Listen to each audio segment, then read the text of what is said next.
इफिसियों 4 अध्याय।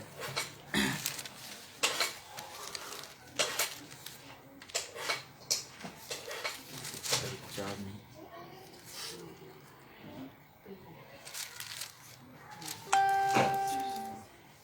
4 अध्याय का 17 से लेकर आगे को पढ़ेंगे। 4 अध्याय इफिसियों 4 अध्याय 17 से लेकर उसका जो है 32 तक।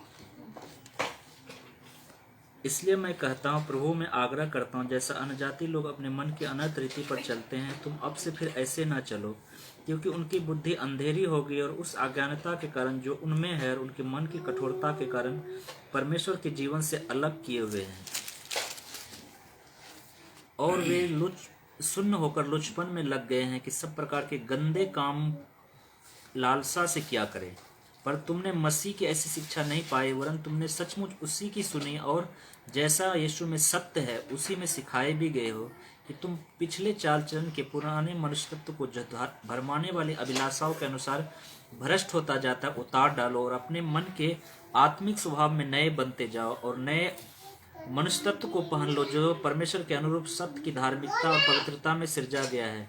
इस कारण झूठ बोलना छोड़कर हर एक अपने पड़ोसी से सच बोले, क्योंकि हम आपस में एक दूसरे के अंग हैं। क्रोध तो करो पर पाप मत करो, सूर्य अस्त होने तक तुम्हारा क्रोध न रहे।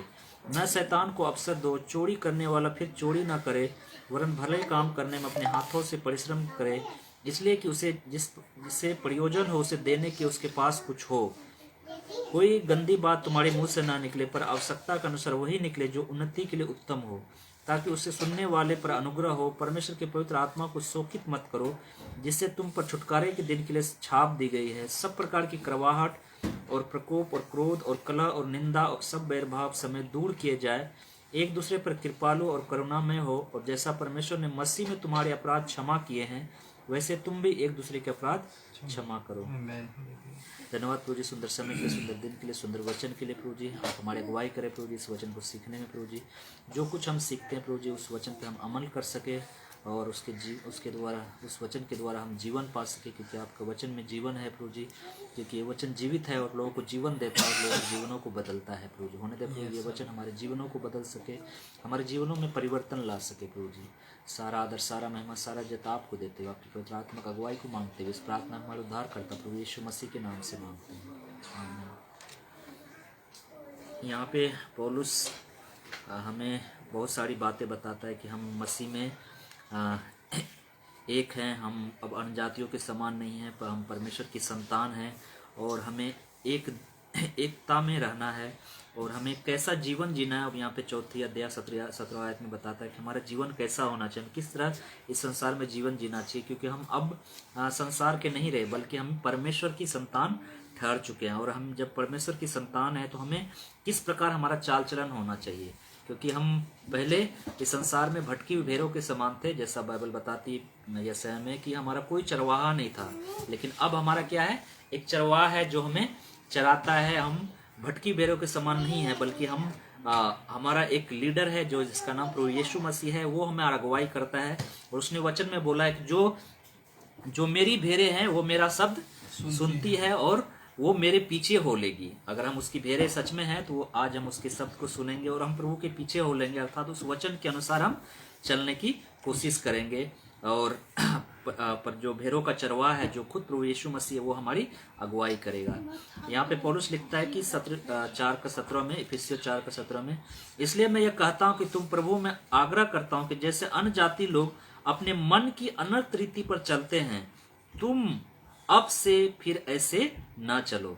क्या करता है, आग्रह, तुमसे विनती करते हैं। पौलुस एक ऐसा व्यक्ति जो इतना पढ़ा लिखा है, इतना ज्ञान है, उसके अंदर एक रत्ती भी घमंड नहीं है, बल्कि वो एक अपनी कलीसिया से, अपने लोगों से क्या करता है, मैं तुमसे विनती करता हूँ, मैं तुमसे नम्र निवेदन करता हूँ, आग्रह करता हूँ, प्रार्थना करता हूँ कि अन्य जाति लोगों को जैसे मन के अनर्थ रीति पर चलते हैं, वो लोग कुछ भी करते हैं। जैसा हम देखते हैं इवन जब इजरायली लोगों को जब छुड़ा के लेकर आया था, जब मूसा पहाड़ पे प्रार्थना परमेश्वर से मिलने चला गया, तो वो लोग क्या किया, अपने मन की अनर्थ रीति करने लगा। अरे मूसा तो अब नहीं आएगा, हमारे लिए एक देवता बना दे, वही हमारी अगुवाई करेगा।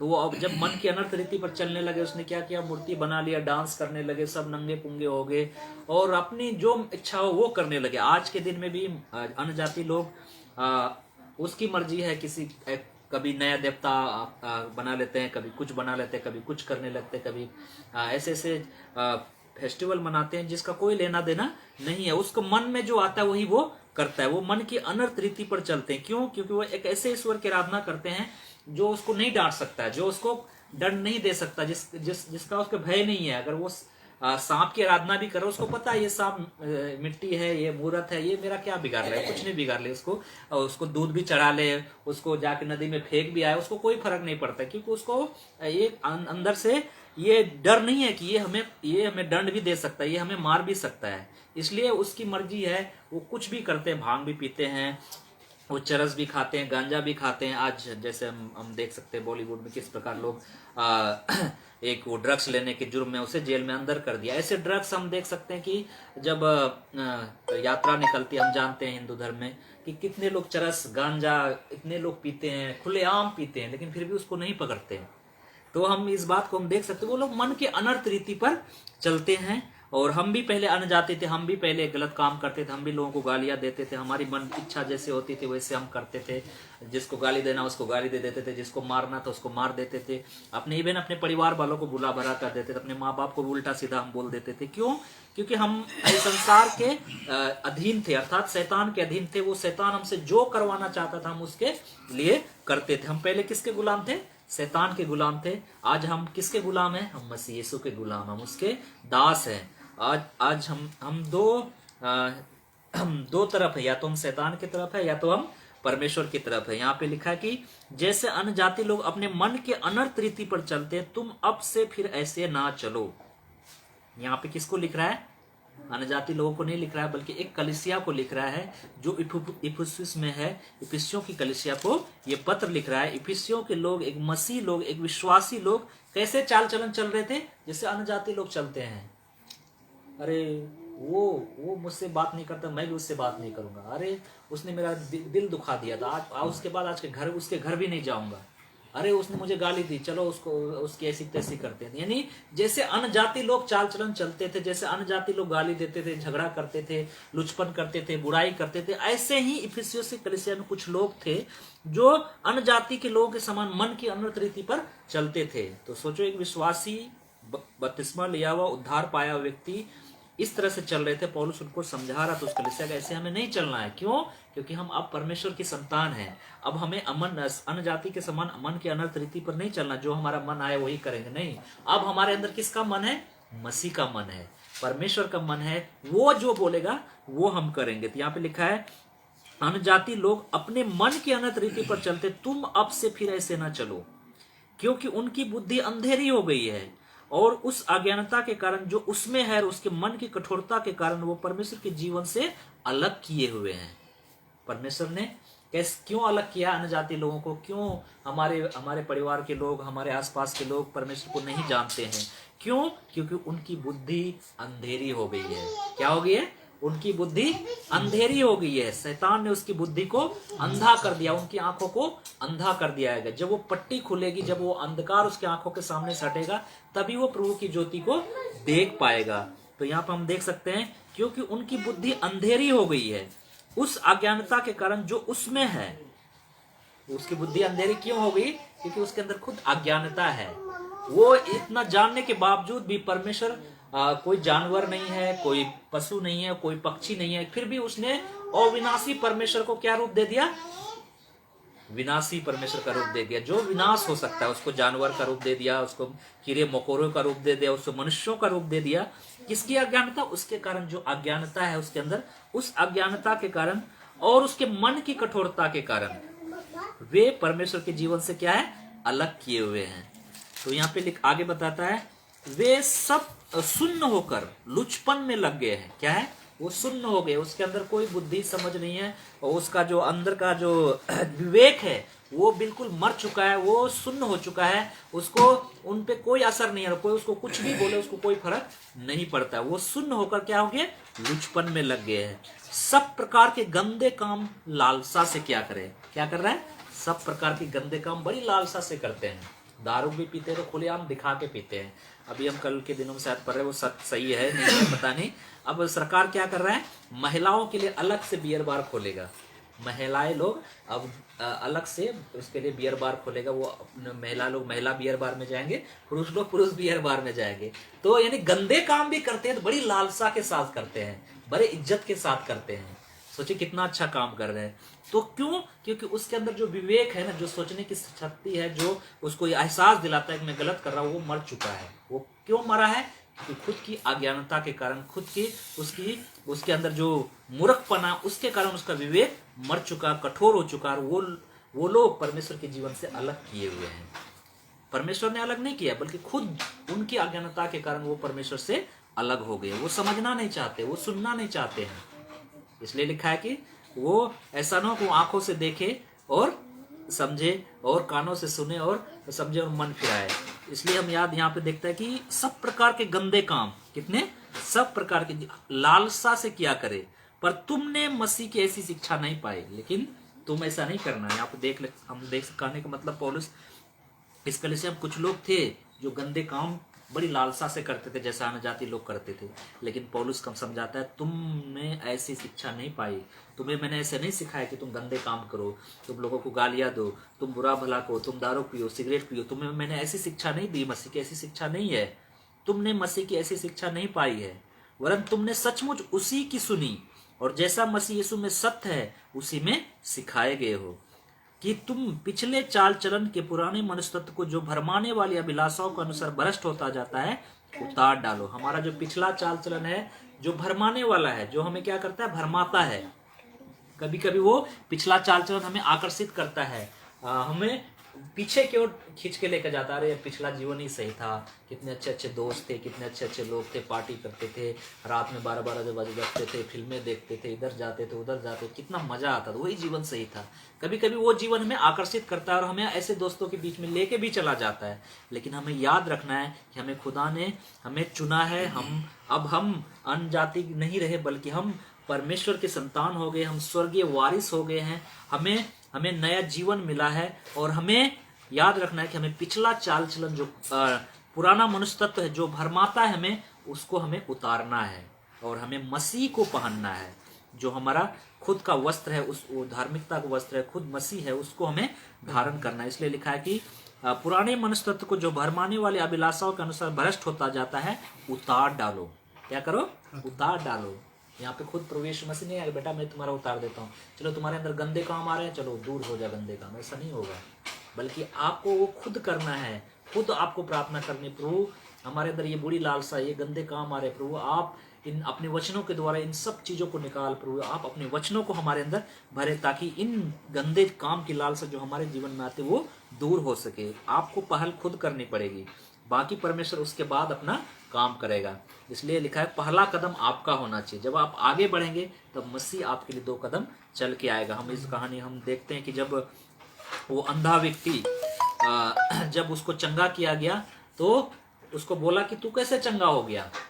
उसने बोला कि एक व्यक्ति था, मिट्टी सानी मेरे आंखों में लगाया और अब मैं देखने लगा। मैं पहले अंधा था लेकिन अब मैं देखता। वो एक ही शब्द बोल रहा था, मैं पहले अंधा था अब मैं देखता हूँ। उसके दोस्त ने छोड़ दिया, उसके माँ बाप ने छोड़ दिया, उसके धर्मगुरु ने छोड़ दिया, उसकी कलीसिया ने उसे निकाल दिया, उसके समाज ने उसे बहिष्कार कर दिया, सब ने उसे छोड़ दिया। लेकिन फिर भी वो एंड तक यही बोलता रहा, मैं पहले अंधा था लेकिन अब मैं देखता हूँ।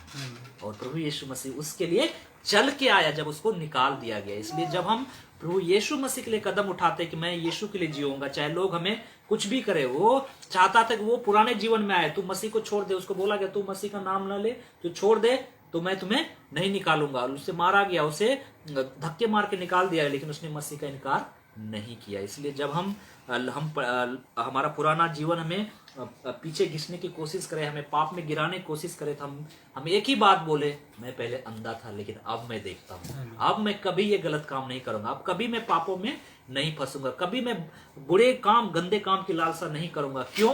क्योंकि मैं पहले अंधा था अब मैं देखता हूँ, और मसीह की ज्योति अब मेरे अंदर है। अब मैं नहीं कर सकता। क्यों? क्योंकि मैं मर चुका हूँ, मसीह मेरे अंदर जीवित है। इसलिए पौलुस बताता है मैं मसीह यीशु के साथ क्रूस पे चढ़ाया गया, अब मैं जीवित नहीं रहा लेकिन मसीह मेरे अंदर जीवित है। तो इस बात को हम याद रखें। जब भी हमें पाप खींचने की कोशिश करे, जब भी पाप हमें पीछे मुड़ने के लिए बोले, पीछे मुड़ के देख ले, एक बार देख ले, जैसा उसने हम देख सकते हैं लूत और उसकी पत्नी को जब बाहर निकाला गया, परमेश्वर ने बोला पीछे मुड़कर नहीं देखना, लेकिन लूत की पत्नी ने क्या हुआ, पीछे मुड़कर देखा, रे कितना सुंदर नगर था, कितना मेरा घर था, परिवार था, कितने अच्छे लोग थे, उसने एक बार देख लूं, जलने से पहले एक बार देख लूं। जैसे उसने देखा, लूत की पत्नी क्या बन गई, नमक का खंबा बन गई। परमेश्वर ने क्या बोला, पीछे मुड़कर नहीं देखना। नए नियम में प्रभु यीशु मसीह ने क्या बोला, जो हल पे हाथ रखकर पीछे मुड़कर देखता है वो परमेश्वर के राज के लायक नहीं है। एक बार जब आपने प्रभु यीशु मसीह को अपने जीवन दे दिया, उसको उद्धारकर्ता स्वीकार कर लिया, अगर फिर आप पीछे के जीवन की ओर वापस जाते हैं, खुदा बोलता है तू मेरे राज के लायक नहीं है। पतरस बोलता है कि अगर हम प्रभु यीशु मसीह का स्वीकार कर लिए और दोबारा हम वही पापी जीवन में वापस जाते हैं, हमारी दशा किसके समान है, उस सुअर के समान है जिसको कितनों नहला धुला दो, कितनों उसको नाक में बाली पहना दो, फिर भी वो कहाँ नहाने जाएगी, कीचड़ में रहने जाएगी, कीचड़ में ही नहाने जाएगी। उस कुत्ते के समान है जो अपना उल्टी खुद चाटता है। इसलिए हम याद, इसलिए बोलता पतरस, ऐसा इससे बढ़िया होता मैं प्रभु यीशु मसीह को जानता ही नहीं। तो इसलिए हम याद रखें कि जब भी पाप हमें पीछे खींचने की कोशिश करे, बुरी बातों में, बुरी लालसाओं में फंसाने की कोशिश करे, एक बात याद रखना, अब हमें नया मनुष्य तत्व मिला है, हम परमेश्वर की संतान हैं। अब मैं मसीह के साथ क्रूस पे चढ़ाया जा चुका, अब मैं जीवित नहीं रहा, मसीह मेरे अंदर जीवित है। मैं पहले अंधा था लेकिन अब मैं देखता हूँ। इस बात को हमेशा हम याद दिला, जब हम पाप हमें फंसाने की कोशिश करें, पुराने जीवन में लाने की कोशिश करें, तो हम अपने आप को याद दिलाएं कि मैं कौन हूँ। और लिखा है कि और नए मनुष्य तत्व को पहन लो जो परमेश्वर के अनुरूप सत्य की धार्मिकता और पवित्रता में सृजा गया है। यीशु मसीह को क्या है, पवित्रता और धार्मिकता और पवित्रता में उसे सृजा गया, वो उसको हमें पहनना है। क्यों, वो पवित्र आत्मा के द्वारा इस संसार में आया और उसी को हमें पहनना है। लिखा, इस कारण झूठ बोलना छोड़कर हर एक अपने पड़ोसी से सच बोले, क्योंकि हम आपस में एक दूसरे के अंग हैं। देखो, एक ऐसी कलीसिया जिसके अंदर क्या है, अनजाति के समान चाल चलन चलता है, गंदे काम भी लोग कर रहे थे और झूठ भी बोल रहे थे आपस में। तो ये कहाँ पे हो रहा है, कलीसिया के अंदर हो रहा है। इसलिए हम ये नहीं सोचे कि हम कलीसिया में आ रहे थे, हमारे अंदर ये काम नहीं है, हम झूठ नहीं बोलेंगे कभी, हम गंदे काम नहीं करेंगे। हमारे जीवन में ये टेम्पटेशन आएगा। प्रभु यीशु मसीह के जीवन में आया और अय्यूब के जीवन में भी आया। उसे कितनी बार शैतान उसे गिराने की कोशिश की, लेकिन वो गिरते गिरते बचा। तो हम यह जानते हैं कि हर एक व्यक्ति के जीवन में शैतान परीक्षाओं को लेके आता है, बुरी लालसाओं को लेके आता है। डिपेंड हम पे करता है कि हम कितने आत्मिक जीवन में मजबूत है। जितना हम वचन में मजबूत होंगे, जितना हमें परमेश्वर से प्रेम होगा, उतना ज्यादा हम परीक्षाओं पर विजय पाएंगे। आगे लिखता है, इस कारण झूठ बोलना छोड़कर हर एक अपने पड़ोसी से सच बोले, क्योंकि हम आपस में एक दूसरे के अंग है। क्रोध तो करो, पाप मत करो, सूर्य अस्त होने तक तुम्हारा क्रोध न रहे। हम सब गुस्सा, ऐसा नहीं कि हमारे अंदर गुस्सा नहीं आता, हम सबके अंदर गुस्सा आता है, लेकिन वचन बताता है कि गुस्सा बिस्तर पे जाने से पहले तुम्हारा गुस्सा खत्म हो जाना चाहिए, तुम्हारे अंदर वो प्रेम वापस आ जाना चाहिए। इसलिए हमें याद रखे, क्रोध तो करो पर सूर्य अस्त होने तक तुम्हारा क्रोध ना रहे, ना शैतान को अवसर दो। अगर हम ऐसा करते हैं, हम गुस्सा रहते, अरे हम अभी बात नहीं करेंगे कभी, ये इसने हमारा दिल दुखाया, इसने हमारे बारे में बुराई की, तो याद रखें आप शैतान को अवसर दे रहे हो कि मेरे अंदर आ और मेरे अंदर वो क्रोध उत्पन्न कर, मेरे अंदर घमंड उत्पन्न कर, मेरे अंदर बुरी लालसा को उत्पन्न कर। ये आप खुद मौका दे रहे हो, इसलिए हम शैतान को अवसर ना दें। चोरी करने वाला फिर चोरी ना करे। यहाँ देख सकते हैं, इस से हम अब चोर भी हैं। कौन है, मसीह लोग। तो यहाँ पे क्या बोलते हैं, चोरी करने वाला चोरी ना करे, पर क्या करे, अपने हाथों से कमाने का प्रयत्न करे, ताकि उसके पास जब किसी का प्रयोजन उसको देने को कुछ हो। तो इसलिए हम याद रखें, हम अपना खुद का काम करके अपना पेट भरें और अपने परिवार का पालन पोषण करें, और ऐसा हो कि परमेश्वर इतना दे कि हम दूसरों को भी देने वाला बन सके। आगे लिखता है कि कोई गंदी बात तुम्हारे मुंह से ना निकले, पर आवश्यकता के अनुसार वही निकले जो उन्नति के लिए उत्तम हो, ताकि उसके सुनने वाले पर अनुग्रह हो। अधिकतर हमारे मुंह से गलत बातें ही निकलती है।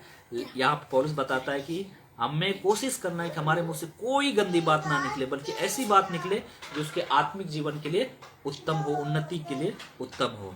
आगे लिखता है कि परमेश्वर के पवित्र आत्मा को शोकित मत करो। जब हम ऐसे अनजाति के समान जीवन जीते हैं, गंदी लालसा करते हैं, पुराने जीवन में वापस जाने की कोशिश करते हैं, चोरी करते हैं, झूठ बोलते हैं, तो हम किसको शोकित कर रहे हैं? हम खुद, हमारे अंदर जो पवित्र आत्मा है उसको हम शोकित कर रहे हैं, उसको हम विवश कर रहे हैं कि वो हमारे अंदर से चला जाए। इसलिए हम याद रखें, जब हम ऐसे जीवन जीते तो हम पवित्र आत्मा को शोकित करते हैं, जिससे तुम पर छुटकारे के दिन के लिए छाप दी गई है। वही पवित्र आत्मा आपको छुटकारे के दिन बचाएगा। इसलिए उस पवित्र आत्मा को हम शोकित मत करें। पर सब प्रकार की करवाहट, प्रकोप और क्रोध और कलह, निंदा, सब बैरभाष समय दूर किए जाए। हमारे अंदर जो भी क्रोध है, जो भी करवाहट है, जो भी कलह है, जो भी निंदा है, जो भी घमंड है, वो सब दूर करके एक दूसरे पर कृपालु और करुणामय बनो।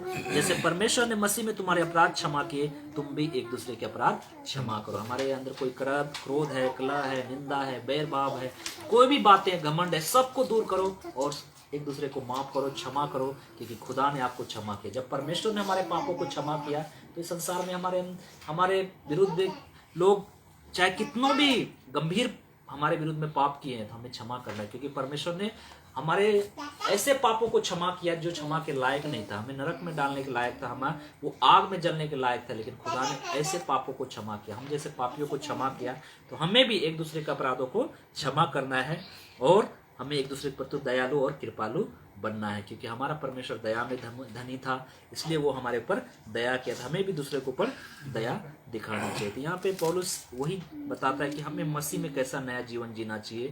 हमें अनजाति के समान नहीं जीना है जैसे हम पहले जीते थे।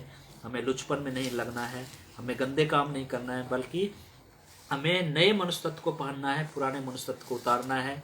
हमें झूठ नहीं बोलना है बल्कि हमें सच बोलना है। हमें क्रोध तो करना है, लेकिन गुस्सा आता है, हर किसी को आता है, लेकिन वो गुस्सा सूरज अस्त होने से पहले खत्म हो जाना चाहिए। और लिखा है कि कोई गंदी बात हमारे मुंह से नहीं निकलना, बल्कि ऐसी बात निकले जो सबकी उन्नति के लिए उत्तम हो। और लिखा है कि हमारे अंदर कोई क्रोध है, करवाहट है, जलन है, घमंड है, ईर्ष्या है, सबको दूर करके, सब बैर भाव को दूर करके एक दूसरे के प्रति हमें क्या बनना है? कृपालु और दयालु और करुणा में बनना है। जैसे परमेश्वर ने हमारे अपराध क्षमा किए, वैसे ही हमें एक दूसरे के अपराध को क्षमा करना है, और ताकि वो परमेश्वर का प्रेम हमारे अंदर दिखाई दे सके और इस बात को हम दिखा सके, हाँ सच में हम परमेश्वर की संतान हैं। धन्यवाद प्रभु जी सुंदर वचन के लिए। एक बार फिर आपने हमें सिखाया कि हम मसीह की संतान है और हमारा जीवन कैसा होना चाहिए। हम अन्य जाति के समान पहले जब जीते थे वैसे हमें नहीं जीना है, क्योंकि वो लोग अपनी मन की कठोरता के कारण वो परमेश्वर के जीवन से अलग किए हुए हैं और शून्य होकर वो हर एक गंदे काम की लालसा करते हैं, वो लुचपन में लग गए हैं। हमें वैसा नहीं बनना। हम भी पहले वैसे ही थे, लेकिन अब हम मसीह की संतान है, ज्योति की संतान है और परमेश्वर अपनी ज्योति से हमें भरा है। हमारे अंदर पहले भरमाने वाले अभिलाषा जो थी, परमेश्वर ने वो अभिलाषाओं को हम निकाल कर नए मनुष्य तत्व को हमें पहनना है, जो सत्य और धार्मिकता में सिरजा गया है। वो खुद आप है प्रभु जी। हम आपको पहनकर चलने वाला बन सके।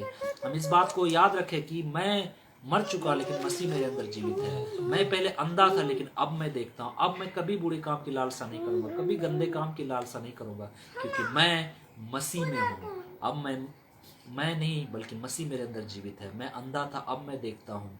हमारे अंदर परमेश्वर का डर, परमेश्वर का भय आ सके प्रभु जी, ताकि हम आपके समान जीवन जीने वाला बन सके, ताकि आपके नाम की महिमा हो सके, ताकि बहुत सारे लोग हमारे जीवन को देखकर प्रभावित हो सके और आपको जानने वाला बन सके, आपके नाम की महिमा करने वाला बन सके प्रभु जी। और जो भाई बहन नहीं आ पाए उनको भी आपके आप सोचता हूँ, जो जरूरतमंद है आपकी जरूरतों को पूरा करें। जो बीमार है प्रभु जी आप उनके ऊपर दया करें, खासकर कमला के लिए, उनके बच्चों के लिए प्रभु जी, गीता की मम्मी के लिए प्रभु जी, और भी जो भी लोग बीमार है प्रभु जी, जो भी बीमारी है उनके शरीर में प्रभु जी आप उन्हें दूर करें प्रभु जी, ताकि वो स्वस्थ और चंगे होकर आपके नाम की महिमा और धन्यवाद दे सके। सारा आदर, सारा महिमा, सारा इज्जत आपको देते हुए अभी तक आपने हमें संभाला प्रभु जी, आगे भी हमें संभालना। जब हम यहाँ से जाते हैं प्रभु जी हमारे मार्ग में अगुवाई करना, मदद करना। सब कुछ आपके प्रिय बेटे यीशु मसीह के नाम से मांगते हैं, आमीन। ये जीवन है क्या तेरे बिना मसीहा, ये जीवन है क्या तेरे बिना मसीहा।